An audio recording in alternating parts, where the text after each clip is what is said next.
इसकी स्टार्टिंग जाओनाई से होती है, जो टिकट बोर्ड करवा कर वापस आ गया था। लेकिन वेइवेई से नाराज़ था क्योंकि वो इतने जल्दी जा रही थी। लेकिन वेइवेई ने टिकट बहुत पहले ही बुक कर ली थी, जाओनाई से मिलने से पहले ही। वेइवेई के जाने से पहले जाओनाई उसके माथे पर किस करता है, फिर कार में वापस आकर उस कैक्टस को देखता है जो वेइवेई ने उसे जाने से पहले दिया था। वो अपने ऑफिस आ जाता है और उसे टेबल पर रख देता है। वेइवेई अपने टाउन आ जाती है। उसके पापा उसे एयरपोर्ट पर लेने आए थे। उनकी बॉन्डिंग आपस में काफ़ी ज़्यादा अच्छी थी। वेइवेई अपने घर आती है, पेरेंट्स के साथ डिनर करती है और वो लोग जैसे ही घर से चले जाते हैं वो तुरंत ही जाओनाई को कॉल करती है। उसका फ़ोन ख़राब था तो वो लैंडलाइन से कॉल करती है। तभी उसकी मम्मी आ जाती हैं। वो कुछ भूल गई थी। वेइवेई झूठ बोलती है कि वो अपने स्टूडेंट से बात कर रही है जिसे वो ट्यूशन देती है। जाओनाई पूछता है कि वो अपने पेरेंट्स को सच क्यों नहीं बता देती। वेइवेई कहती है कि अगर उसने ऐसा किया तो उसकी मम्मी पूरी मोहल्ले में ढिंढोरा पीट देंगी। वो अपना नया मोबाइल खरीदने के लिए यहाँ भी बच्चे को ट्यूशन दे रही थी और जाओनाई से ऑनलाइन भी कांटेक्ट करती रहती थी।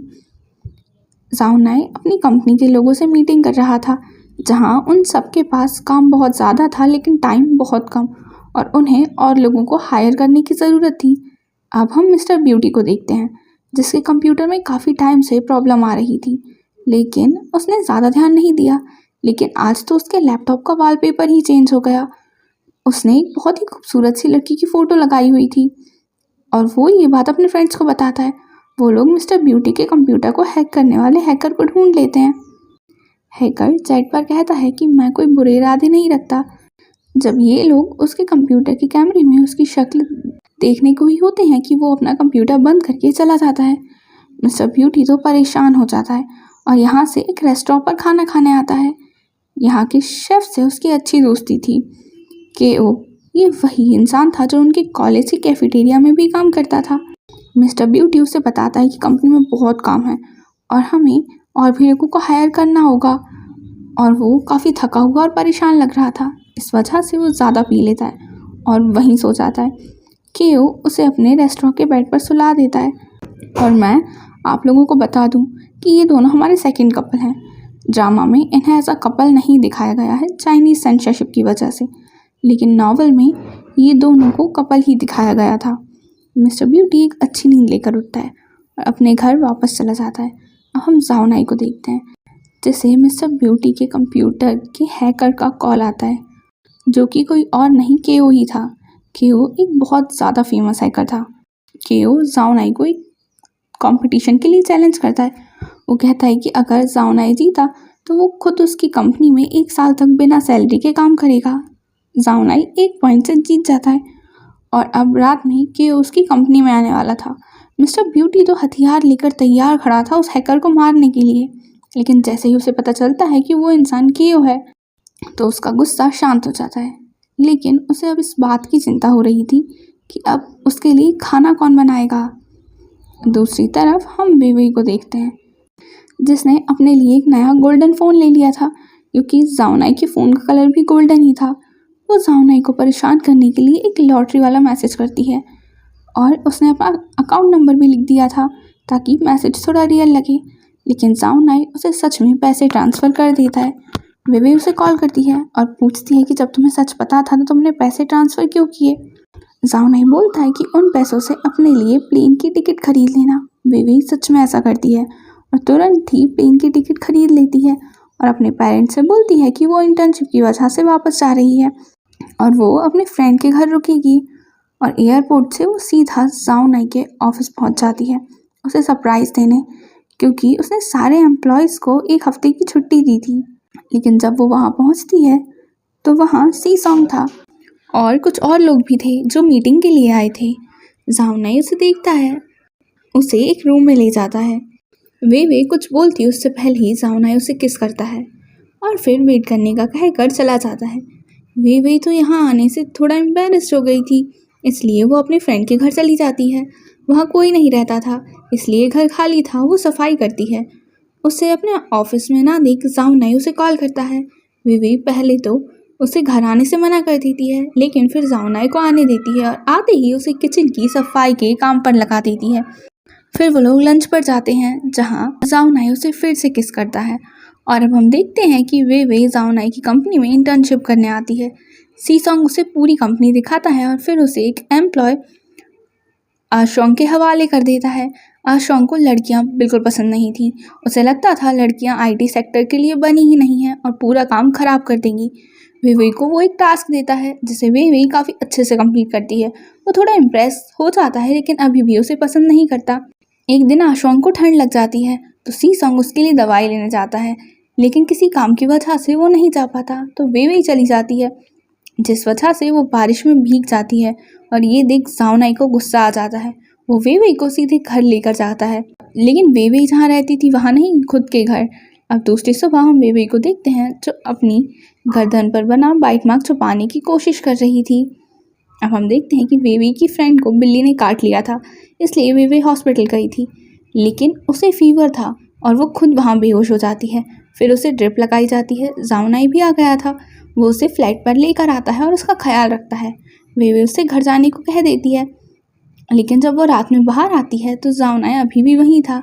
सुबह कंपनी में जाओनाई मीटिंग कर रहा था। फिर वो आशोंग से कहता है, मेरे पास कुछ एम्प्लॉयज़ की कमी है, इसलिए मैं तुम्हारे टीम मेंबर्स उधार ले रहा हूँ। और यहाँ वो सिर्फ वेवे की बात कर रहा था।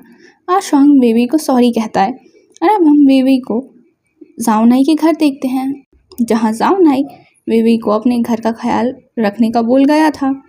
वेवे गेम खेल रही थी, तभी उसकी ऑनलाइन फ्रेंड उसे मिलने बुलाती है, जिससे वो पहले कभी नहीं मिली थी।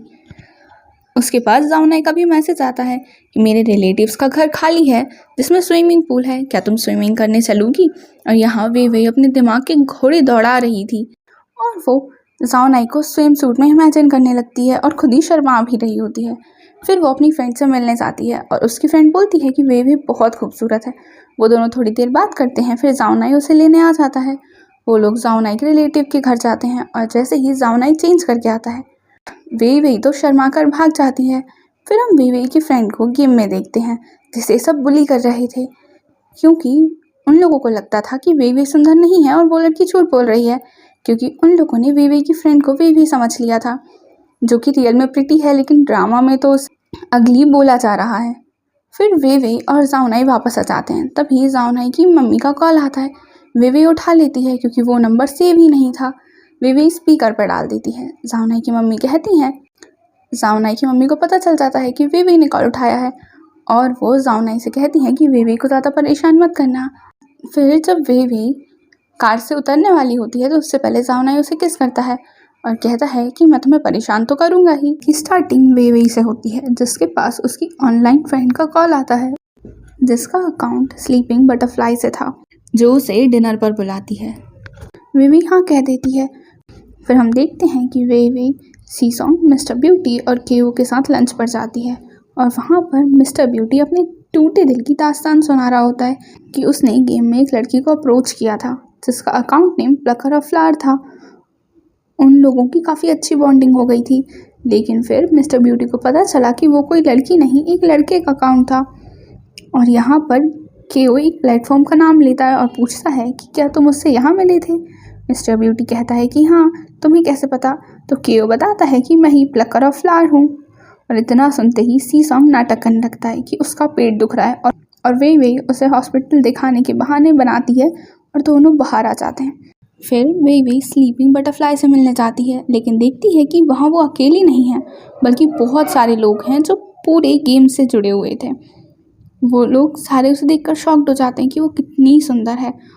और वेवे का एक्स हस्बैंड का तो उस पर दिल ही आ गया होता है, लेकिन वेवे उसे कोई भाव नहीं देती। वो लोग भरोसा ही नहीं करते कि वही वो गेम वाली लड़की वेवे है। तो वेवे उन्हें गेम के लिए चैलेंज करती है और बुरी तरह सबको हरा देती है। और वहाँ सारे लड़के वेवे पर लाइन मार रहे होते हैं, लेकिन जैसे ही उन्हें पता चलता है कि वेवे का बॉयफ्रेंड है जो उसे लेने भी आ रहा है, तो सबका दिल टूट जाता है। फिर वो सब लोग वेवे के साथ उसके बॉयफ्रेंड का वेट करते हैं। सब देखना चाहते थे कि वो कौन है, और जैसे ही जाओनाई आता है वो लोग उसे देखते ही रह जाते हैं, क्योंकि जाओनाई भी बहुत हैंडसम था। और जब वो दोनों जाने लगते हैं तो पीछे से कोई चिल्लाता है, तुम्हारी गर्लफ्रेंड गेम में पति बदलती रहती है, तुम्हें पता है उसका कैरेक्टर कितना ख़राब है। तो जाओनाई कहता है कि जब तक वो मेरे साथ रहना चाहती है मुझे इन सब से कोई प्रॉब्लम नहीं है। और अब हम वेवे और जाओनाई को कार में देखते हैं, जहाँ वेवे कहती है कि उसकी फ्रेंड इर्शी नाराज़ होगी क्योंकि उसे वेवे समझकर बहुत ज़्यादा बुली किया गया था कंपनी में, इसलिए वो उसके लिए एक केक लेती है। और जैसे ही इर्शी के पास पहुंचती है तो वो नाराज़ बैठी हुई थी।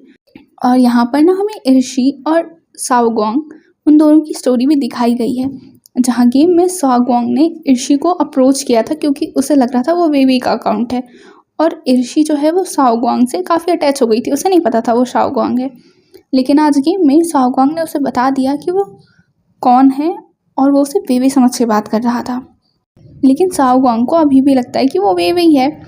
वेवे इर्शी को केक देती है तो इर्शी उसे हटा देती है और केक नीचे गिर जाता है। वेवे को लगता है कि इर्शी बहुत ज़्यादा नाराज़ है, इसलिए वो उससे सुबह मिलने आएगी।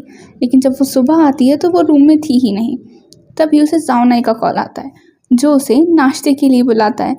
फिर वो उसे एक वीडियो दिखाता है जिसमें साओगोंग बोल रहा था वेवे गेम में उसकी पार्टनर है और रियल में जाओनाई की, और वो वेवे की थोड़ी बुराई भी कर रहा था। वेवे उसे बताती है कि ये सच नहीं है। जाओनाई कहता है कि उसे पता है और जिसने भी ये वीडियो बनाई थी मैंने उसके फ़ोन से वीडियो डिलीट कर दी है। ये लास्ट कॉपी है, अगर तुम चाहो तो इसे भी डिलीट कर सकती हो। वेवे फिर साओगोंग के पास जाती है और उससे कहती है कि तुम झूठ क्यों बोल रहे हो, मैं कब तुम्हारी गेम में पार्टनर बनी। लेकिन फिर यहाँ पर उसे पता चलता है कि साओगोंग जो है वो इर्शी का पार्टनर था, और अब उसे समझ आता है कि इर्शी इतनी नाराज़ क्यों थी। और इस बात पर वो साओगोंग को बहुत ज़्यादा सुनाती है, लेकिन उसे बताती नहीं कि उसकी रियल पार्टनर वो खुद नहीं है लेकिन कौन है।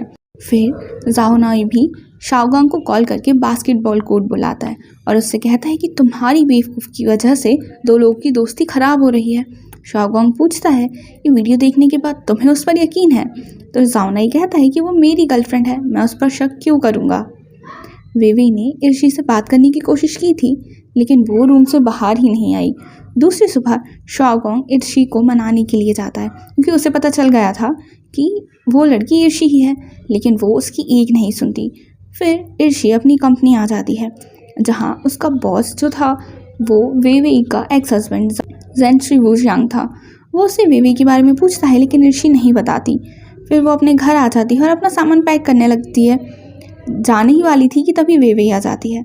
वेवे उससे कहती है कि तुम मत जाओ। इर्शी नहीं मानती तो वेवे कहती है कि वो खुद चली जाएगी और ऐसे ही बाहर चली जाती है बिना कुछ लिए। बहुत ज़्यादा दुखी थी। फिर वो जाओनाई को कॉल करती है और जाओनाई उसे अपने घर ले आता है। वो जाओनाई से कहती है कि उसे थोड़ी देर अकेले रहना है। फिर कुछ समय बाद वो खुद जाओनाई के पास आती है और नीचे बैठ जाती है और उसकी थाई पर अपना सिर रख लेती है।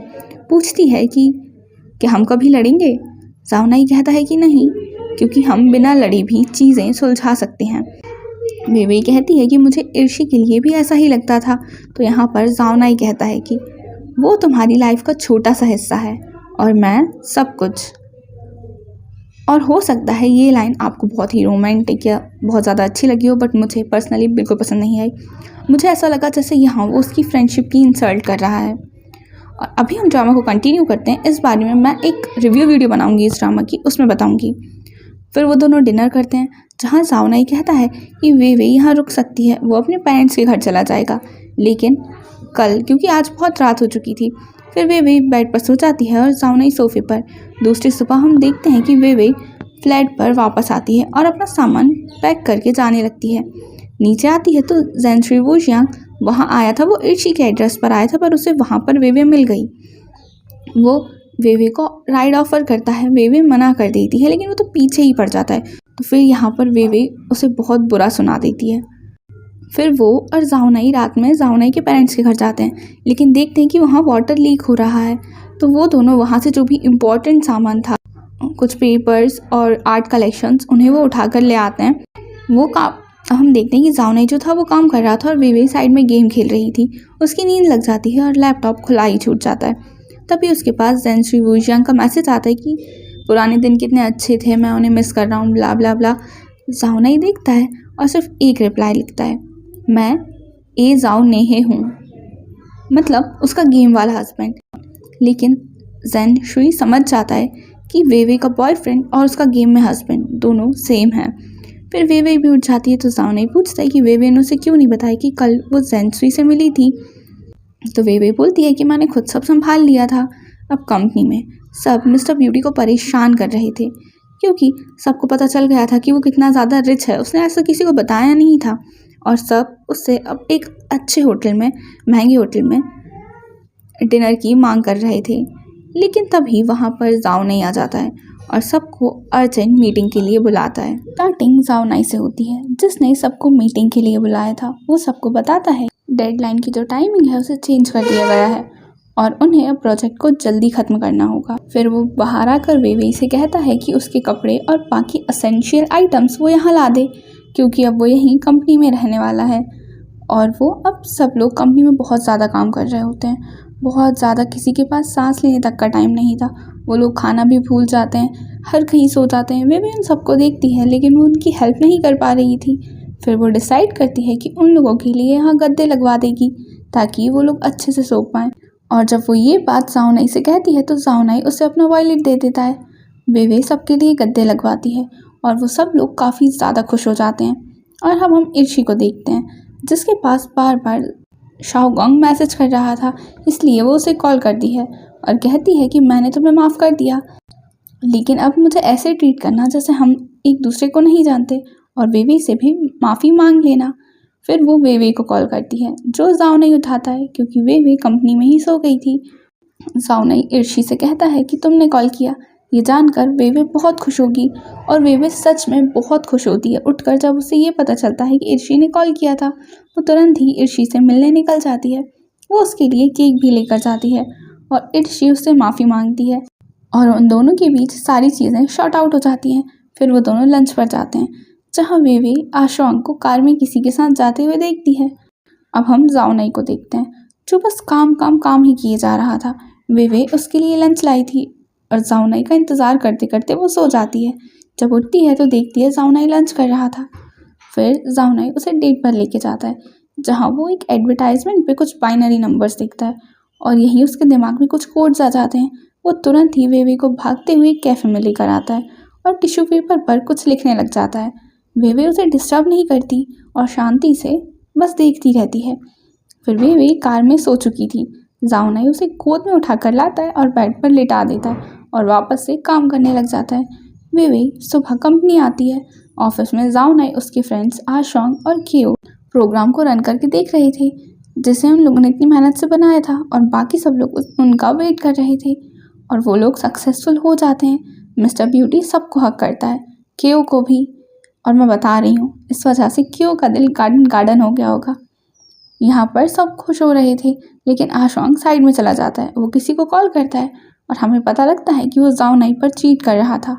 फिर जाओनाई उसके दोस्त केओ सूट लेने जाते हैं ताकि वो कल की प्रेजेंटेशन के समय पहन सके। केओ कहता है कि उसे ज़्यादा अटेंशन पसंद नहीं, इसलिए वो नहीं जाएगा, लेकिन फिर भी वो सूट ट्राई करने को तैयार था। जाओनाई कहता है कि उसके पास बहुत कपड़े हैं, इसलिए उसे ज़रूरत नहीं है। बाकी तीनों चेंज करके आ जाते हैं और वेवे के सामने लड़ रहे होते हैं कि कौन ज़्यादा अच्छा लग रहा है, वेवे बताए। वेवे को तो समझ ही नहीं आता कि वो क्या कहे। तभी केओ आ जाता है। वेवे कहती है कि केओ कितना हैंडसम है, और ये सुन जाओनाई जल जाता है। वो खुद भी सूट ट्राई करने चला जाता है और वेवे के सामने शो ऑफ कर रहा था। अब हम देखते हैं कि वेवे और जाओनाई कपड़े पैक कर रहे थे। जाओनाई कल प्रेजेंटेशन के लिए बाहर जाने वाला था इसलिए, और वेवे की क्लासेस स्टार्ट होने वाली थी, इसलिए वो हॉस्टल रूम जाने वाली थी। तभी जाओनाई के पेरेंट्स आ जाते हैं। वेवे को काफ़ी शर्म आ रही थी, लेकिन फिर भी वो उनके लिए चाय बना कर लाती है। जाओनाई बोलता है कि उसे लेट हो रहा है और वो वेवे के काफ़ी रोकने पर भी उसे अपने पेरेंट्स के साथ छोड़कर चला जाता है। फिर जाओनाई के पेरेंट्स वेवे को हॉस्टल रूम तक छोड़ने आते हैं और सब लोग उनकी ही बातें कर रहे थे। अब वेवे अपने डॉर्म में शिफ्ट हो चुकी थी। वो जाओनाई से कॉल कर पूछती है कि क्या वो अच्छे से पहुंच गया या नहीं, और उसकी फ्रेंड्स इस बात पर उसे काफ़ी ज़्यादा छेड़ती हैं। फिर वो इर्शी के साथ उसकी कंपनी जाती है, जहाँ उसे पेमेंट लेना था। वेवे टेबल पर बैठ इर्शी का वेट कर रही थी। वो टेबल पर एक मैगजीन देखती है जिसमें एक जानी पहचानी शक्ल दिखती है। ये वही इंसान था जिसको उसने आशोंग के साथ देखा था। वो समझ जाती है कि आशोंग ने उन्हें धोखा दिया है। वो जाओनाई को कॉल करती है, लेकिन उन सब ने अपने फ़ोन ऑफ कर लिए थे क्योंकि वो लोग प्रेजेंटेशन देने जाने ही वाले थे। पहले जेनशुई वूजियांग की कंपनी अपनी प्रेजेंटेशन देती है, जो अच्छी थी, लेकिन जब जाओनाई की प्रेजेंटेशन देने की बारी आती है तो सर्वर ही काम करना बंद कर देता है। फिर वो लोग मिरर सर्वर यूज़ करते हैं और फाइनली प्रेजेंटेशन देते हैं, जो उन सबको काफ़ी ज़्यादा पसंद आती है और जाओनाई के प्रोजेक्ट को ही सिलेक्ट किया जाता है।